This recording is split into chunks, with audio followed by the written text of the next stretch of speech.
MP గారు అక్కడే కూర్చోండి.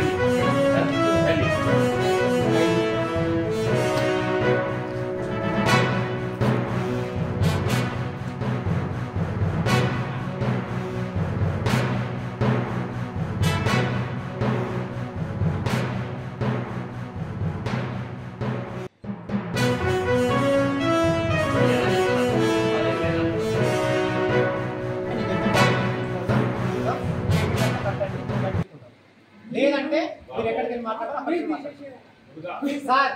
నేను అతను చెప్తున్నా, అతను అర్థం కావట్లేదు. మీ ఫోన్ లేవండి, మీ ఫోన్ వేద్దాం.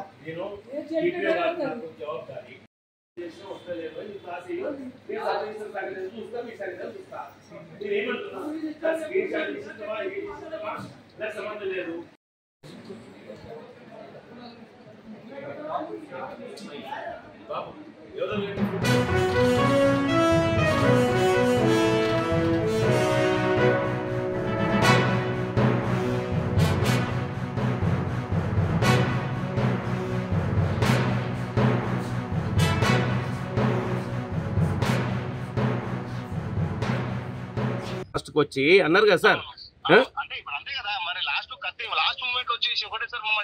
10 రోజులైంది సార్. సార్ 10 రోజులైంది, 10 రోజులైంది అన్న. ఎందుకు అట్లా మాట్లాడతారు? తర్వాత నేనేమంటున్నా, ఇవాళ యాప్ సబ్ రిజిస్టర్ కూడా ఇవాళ రాసిచ్చిన దాని మీద మేము పోతాము, సార్ దగ్గర కూడా పోతాము. ఏం రాసిచ్చారు? ఈ మున్సిపల్ యాప్ ఓపెన్ చేయాలి, వాళ్ళు చేస్తలేరు.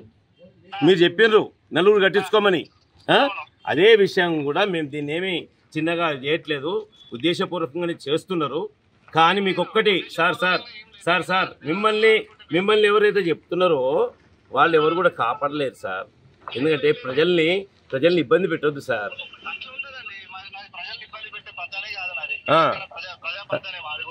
థ్యాంక్ యూ ప్రజాపండగని మీరు రాసిచ్చిన దాంట్లో కూడా ఏమీ లేదు, స్టాంప్ వేయించుకున్నాము. మీరు ఓపెన్ చేయలేదు. ఈ టైంకి కూడా సబ్ రిజిస్టర్ కూడా మా అందరి ముందు చెప్పిండు, విలేకరుల గారి ముందు కూడా చెప్పిండ్రు. మేము మాది ఎత్తేసిన. పాత్రికేయ మిత్రులకు నమస్కారం. ఆర్మూరు మహాలక్ష్మి కాలనీ హౌసింగ్ బోర్డులో 2001లో సర్వే నెంబర్ 407లో 27 మంది ప్లాట్లు కొనుగోలు చేశారు. ఆ రోజే ఎల్ఆర్ఎస్కు 1000 రూపాయలు కట్టారు. ఇవాళ ఎల్ఆర్ఎస్ క్లారిటీ కోసం అని 10 రోజుల నుంచి తిరుగుతూ ఉంటే కమిషనర్ గారు, టీపీఓ, ఆ సెక్షన్కి సంబంధించిన క్లర్కు చాలా ఇబ్బందులకు గురి చేశారు. చివరికి దీని మీద బ్యాన్ ఉందని చెప్పేసి అంటే సబ్ రిజిస్టర్ గారితో కూడా జవాబు చెప్పించాం. లేదు అని చెప్పేసి వాళ్ళు ఏదో ఆశించారు. ఆ ఆశించిన పని ఈ బాధితులు చేయలేదు. అయినా ఈరోజు గౌరవనీయుల కలెక్టర్ గారిని కలిసి మేము విజ్ఞప్తి చేస్తే చాలా సానుకూలంగా వాస్తవానికి ఇది సమస్యను పరిష్కరించాలి అని సారు వెంటనే సీసీ గారికి పిలిచి ఆ సబ్ రిజిస్టర్ని చేయండి అని చెప్పి సబ్ రిజిస్టర్కు కమిషనర్కు కాన్ఫరెన్స్ కలిపి మాట్లాడిస్తే ఈ బ్యాన్ ఎత్తేసాం సార్ రిజిస్ట్రేషన్ ఆఫీస్లో, సబ్ రిజిస్టర్ ఆఫీస్లో ఆర్మూర్లో అని చెప్పేసి చెప్పారని కమిషనర్ కూడా చెప్తా ఉన్నాడు.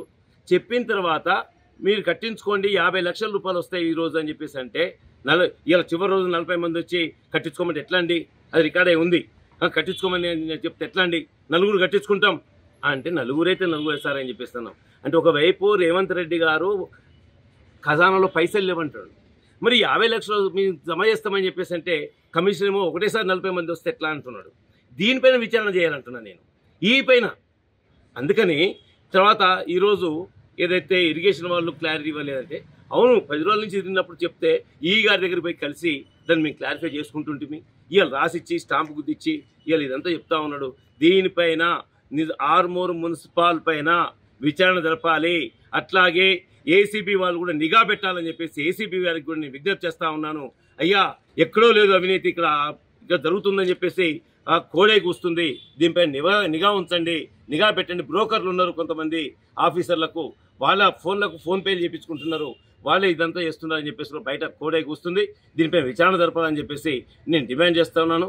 దయచేసి ప్రభుత్వ ఆదాయాన్ని గండిగొట్టే పద్ధతి, వాళ్ళ ఆదాయం పెరగట్లేదని ఆలోచన చేసే ఆరోపణలు ఎదుర్కొంటున్న ఆఫీసర్లపైన విచారణ జరపాలని మేము కోరుతా ఉన్నాం.